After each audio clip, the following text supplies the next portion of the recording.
Thank you for listening to The Leader, and remember you can subscribe and rate us through your favourite podcast provider.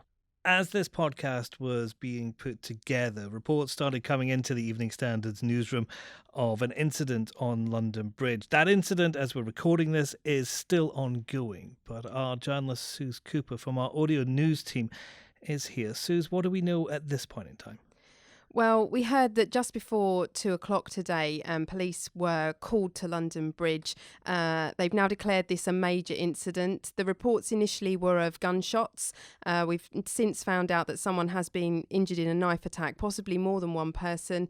As we say, this is a breaking story at the moment. We're not totally clear on all the details. We believe a man has been shot by police at London Bridge. There's total confusion in that area of London at the moment. And we're seeing a lot of reaction on social media, a lot of people sharing videos and images. It does look like pandemonium over there. That's right. There's a lot coming through on social media at the moment. On Twitter, there have been videos and photos as well. Photos of lots of emergency service vehicles just parked up there on the bridge. People being held back, crowds of people being held back on the footpath there. But also a video of someone lying on the ground, kind of being tackled to the ground by police as armed police are kind of surrounding that area as well. So yeah, lots of confusion. Reports of people on Twitter kind of saying that there's an air of panic. It's very, very tense over there. Police are saying that they're now evacuating the buildings, but they're doing that kind of premises by premises, so people are having to stay where they are and wait until the police tell them they can leave. Borough Market was the first area that they evacuated there. Obviously that was very busy. It's just after lunchtime on Friday in the centre of London. This sort of thing always worries London. Borough Market is an area, and we don't know what's happening here, but Borough Market is an area that was targeted by terrorists previously, that London Bridge area. London worries about these things, doesn't it?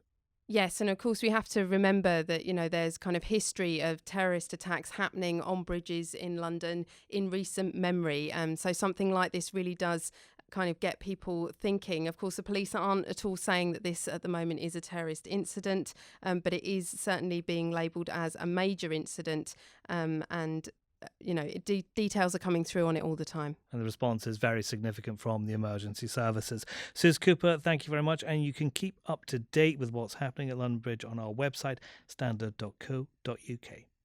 Now, from the Evening Standard in London, this is The Leader. Evening Standard, it's your Evening Standard.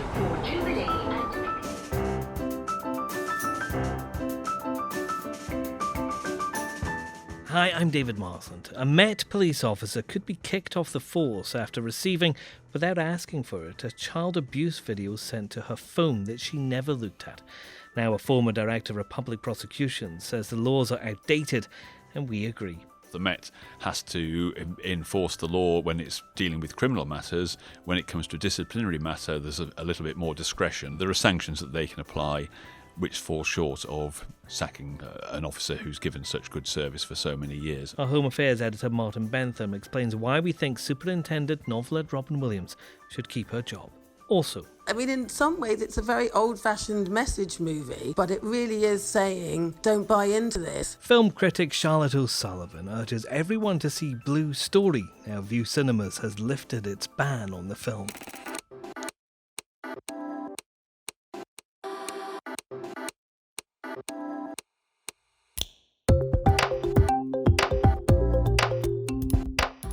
Taken from the Evening Standard's editorial column, this is The Leader. For the whole thing, pick up the newspaper or head to standard.co.uk/comment. In a moment, why we think a police officer who was sent an indecent video of a child should be shown leniency by the Met.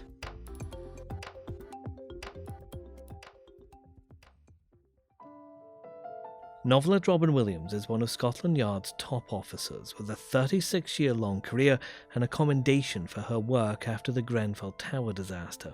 She could lose her job because her sister sent a video to a WhatsApp group the superintendent was a member of. Miss Williams never watched the clip showing abuse of a child.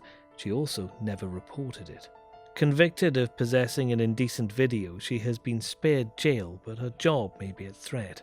Now a peer who was once the country's most senior prosecutor is calling for a change in the law, and our editorial column says he's right. Lord MacDonald believes Superintendent Williams has fallen foul of legislation on child pornography that has not kept pace with modern technology and should not lose her job as a result.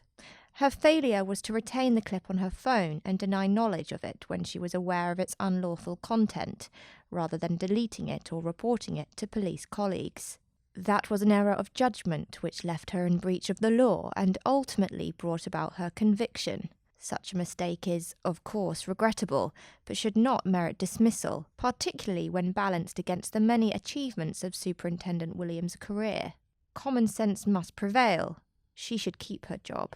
Home Affairs editor Martin Bentham, this is a case involving an officer with a 36-year exemplary career, as we've explained in our editorial column today. What's actually happened here? Superintendent Robyn Williams was sent a WhatsApp message by her sister containing a clip of child abuse, and her sister has been convicted of it as a sister's partner, and Robyn Williams, who received this, didn't solicit it, never viewed it, but the law is such that the possession of that type of material is an offence in itself.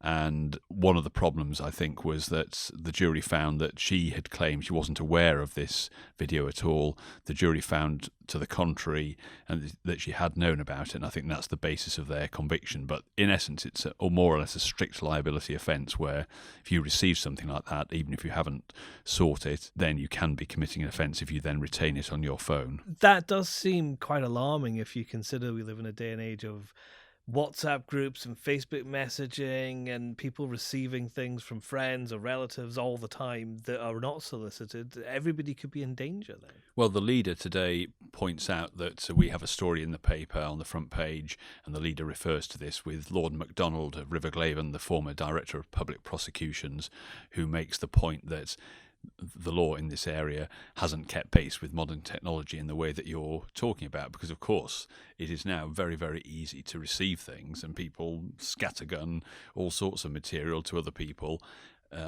in prolific volume, and therefore there is a risk that you can be receiving stuff that you don't want, and could be, if you don't do something about it, either delete it, report it to the police, which is perhaps what you should do and perhaps what should have happened here, then you're committing an offence. And yes, there is definitely a question. He's not the only person to have raised this as a concern, but he's a very powerful voice.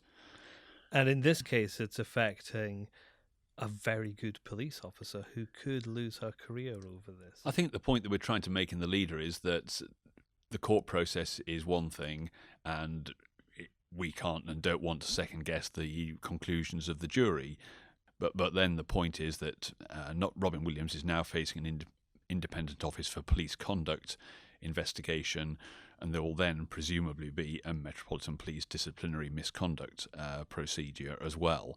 And what we are suggesting in our Leader and saying quite clearly is that she's had this brilliant career, she's done tremendous things, was awarded the Queen's Medal for Policing in 2003, was commended for her work after the Grenfell disaster when she was liaising with many of the bereaved families, has got a very long, successful career with no other blemishes on it, and that when it comes to deciding whether she should be able to continue in her job or not, that she should be able to, because it's a balance. An error of judgment should not merit dismissal.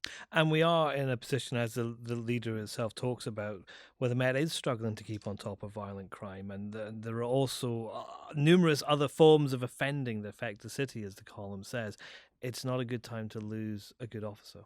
No, of course, and I don't think they would want to be frank. And of course, the Met has to enforce the law when it's dealing with criminal matters. When it comes to a disciplinary matter, there's a little bit more discretion, and there are sanctions that they can apply. Words of advice is the phrase that's often used, or things to that effect. Final warnings even, but there are sanctions that they can apply, which fall short of sacking an officer who's given such good service for so many years, and presumably could give more good service in the years to come. Next. Tabloids just love this sort of thing, especially with an election coming up. I think that's awful for the film to be associated with something that it's actually trying to explore. Charlotte O'Sullivan on why everyone should see Blue Story, one of the most controversial and important British movies in years.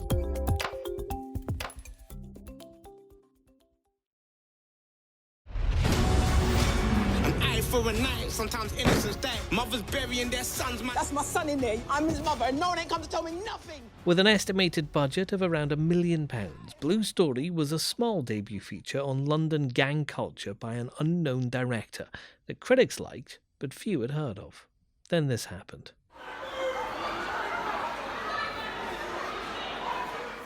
A brawl at a screening in Birmingham led to VUE cinemas pulling the movie. They've now reversed that decision following a public outcry led by the film's director, Andrew Onwubolu, also known as Rapman. The Standard thinks everyone should go to see it. The return of the film Blue Story to the nation's cinema screens is the right decision, and one that ultimately should lead to less violence, not more. The reason for this, as our film reviewer Charlotte O'Sullivan points out in our newspaper, is that in its depiction of London gang conflict, Blue Story is ultimately about the futility and waste of such violence. It's the reverse of glorifying gang life, and done in a witty, entertaining way that has already been drawing large numbers of the young people most vulnerable to becoming involved. In short, it conveys a positive message in the right way to hit home. It's great that Londoners can see it. Well, our film reviewer Charlotte O'Sullivan joins me now from outside the newsroom. Charlotte, is Blue Story any good? This is a fabulous movie that people should be seeing, even if there was no controversy. What's nice about the film is it's exploring violence, so it's very topical, but it's just also got lots of very tender, intimate scenes between a boy and his girlfriend, boy and his brother. It's very relatable, and some of it's very low key. This movie, it's very much a London story, isn't it? It's London that's going up on that screen. That's right, and southeast London, so it's not the sort of London that you see in Last Christmas.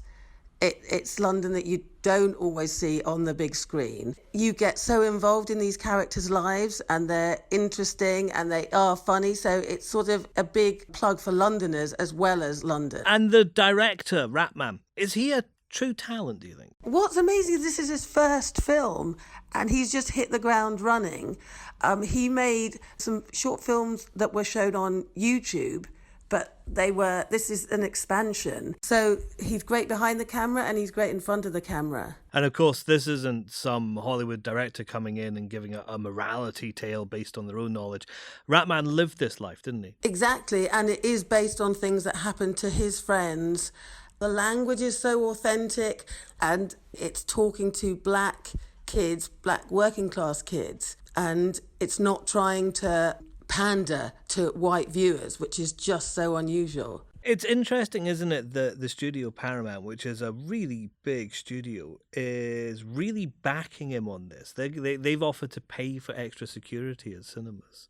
Yeah, you can tell they know he's a good thing. They're proud of the film. They're not scared of all these tabloid headlines. They just know that they're onto a good thing. And I think it's going to be worth it, because he's going to probably stick with them. They've stuck by him and he'll be loyal to them. Sometimes controversy can help a film like this, because this was a fairly low budget, fairly low profile movie from a first-time director, and suddenly it's national news, so more people are going to see it. That's right. The controversy has turned it into an event.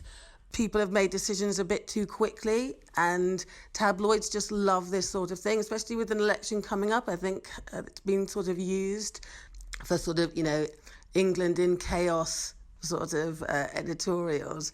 That's awful for the film to be associated with something that it's actually trying to explore. It's in no way promoting violence. It's not glorifying violence. It's just trying to look at this problem from a new angle. It's actually saying, think about the boy, not the weapon. Think about what's going to happen to him. I mean, in some ways, it's a very old-fashioned message movie. It's done with so much style and humour, but it really is saying, don't buy into this. It's aimed at kids who might be seduced by this kind of life, and saying, you will be destroyed by it. It's moving. You don't need an excuse to go and see it. And that's The Leader. Please do subscribe and rate us. We always like to hear what you think. And also try out our audio news bulletins. You can get them through your smart speaker by asking for the news from the Evening Standard. There's a new one every weekday at 7 a.m. This podcast is back at 4 p.m. on Monday.